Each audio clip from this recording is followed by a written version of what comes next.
light shines on, the Spirit helps me guide my way. I know this ain't just me.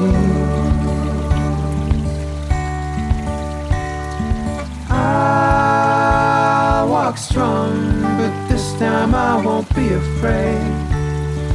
I know this ain't just me. No, this ain't just me.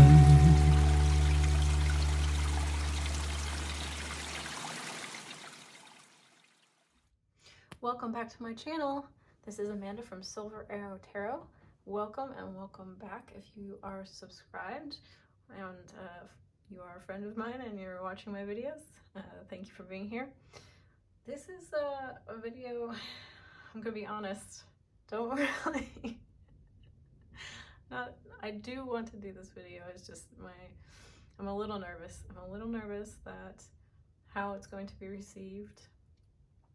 Because today's topic is the lies, the spiritual lies you may have been told. So this is a heavy one, but hopefully this will be an informative video. And as always, please take what resonates, leave the rest. It's really very subjective to where you're at in your life. You know, what resonates with you, what's working for you. Certainly not trying to take away anything from anyone if it's working for you. This is just my wisdom from my 40 years of life. So I'm going to list out what I have 6 lies that you may have been told.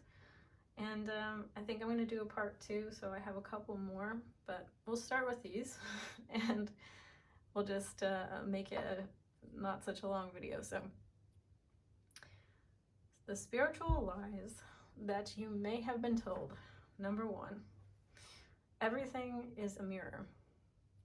Now, I know. This is one that a lot of people follow religiously and apply to their lives. I was one of those people for quite a few years of my life.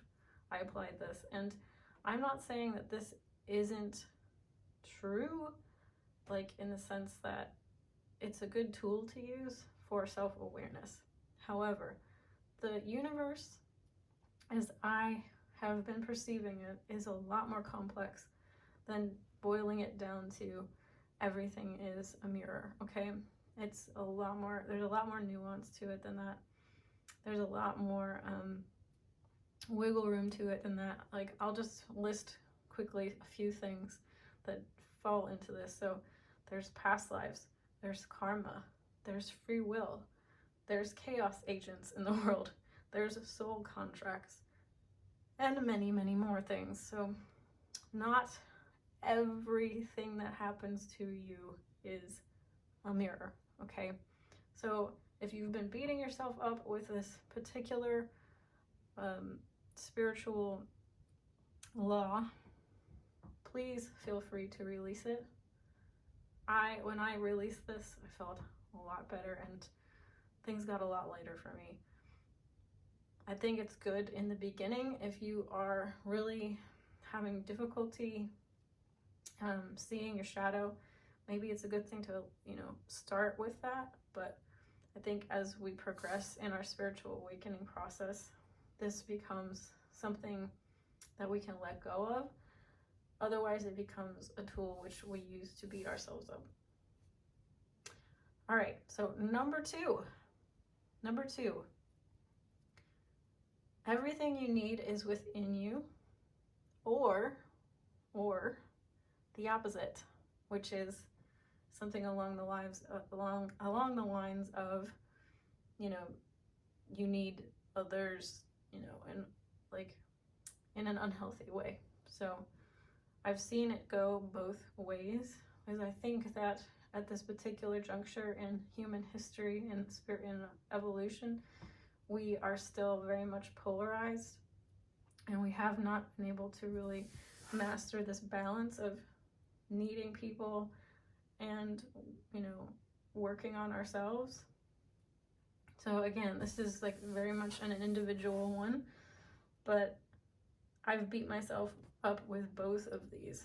So, you know, using this spiritual idea that everything you need is within you can be very damaging and very painful, as well as, you know, always seeking to get your needs met from others can also be quite painful, because we're not resourcing, and we're not able to, you know, start to, because a lot of that comes from childhood issues, right?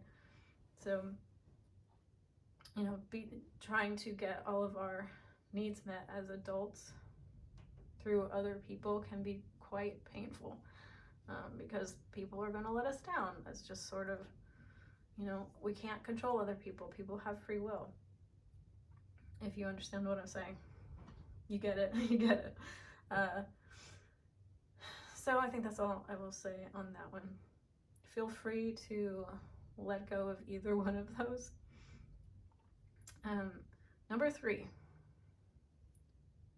and this one was a little bit of a tough pill for me to swallow as well. Synchronicities are always messages. Now, I am a huge user of synchronicities as an intuitive, because as an intuitive, part of being sensitive and part of being in tune is starting to notice the subtle patterns that you see in the world around you, and see when things continually kind of show up.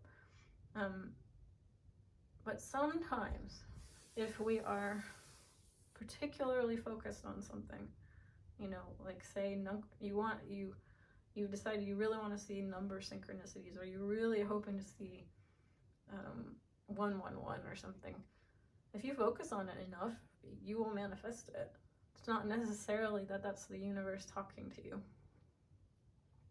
So synchronicities do require a level of cultivating discernment in feeling into if this is just a random thing that's coming into your life, or if this is accompanied by some kind of a, you know, message from your spirit guides or higher self or whatever. So it's really important to cultivate discernment when it comes to synchronicities, because sometimes things are just things. Sometimes a car accident is just a car accident. Sometimes losing your job is just losing your job. I could go into this chaos element a little bit more, because I truly believe that some things in life are as a result of people going off path and you know, making free will choices that they weren't necessarily supposed to make. And I use that word "supposed to" very lightly, but they can cause chaos, and they can cause ripple effects, and they can cause bad things to happen that really weren't meant to occur. So some things are not synchronicities, they're not messages from the universe, okay?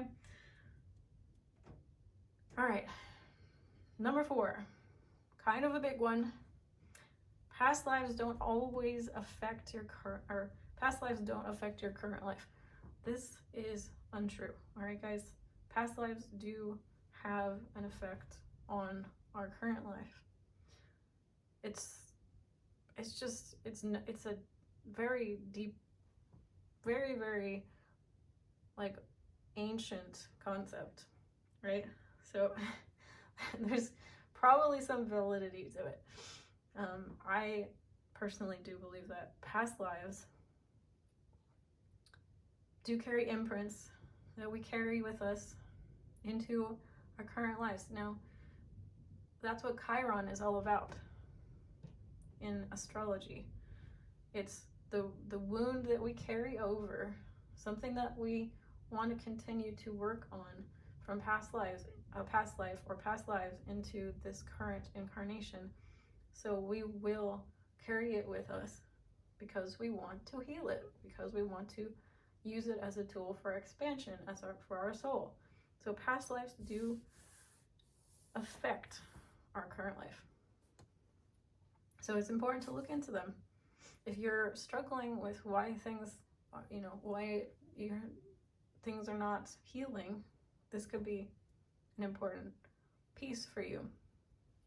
So don't rule out past lives for, healing and awareness, self-awareness. All right, number 5. Lack of self-love is why other people are not giving you love. All right, this idea that we just need to love ourselves and then everything's great, and we're gonna get the mirror of the external that we want, which is other people, giving us the love that we're so desperately wanting. Guys, this just isn't the whole story, okay? So don't beat yourself up because you don't love yourself and you think that you have a long way to go with this. This is not the reason why this is not the reason why you have bad relationships. Okay, this is not the reason why you aren't making the kind of money it's so much more than that. It's so much more complex than that. Like I said, there are people out in this world that are just, they're wounded, they're hurt, they're hurting, they've got their own demons, and they're not, it's not your fault that you attract these people into your life. They just exist out there. No matter how much you raise your vibration up, these people are out there and they can come into your world. They're not discerning. They're not discerning about, oh, this person's got this unhealed. No, they just try everybody.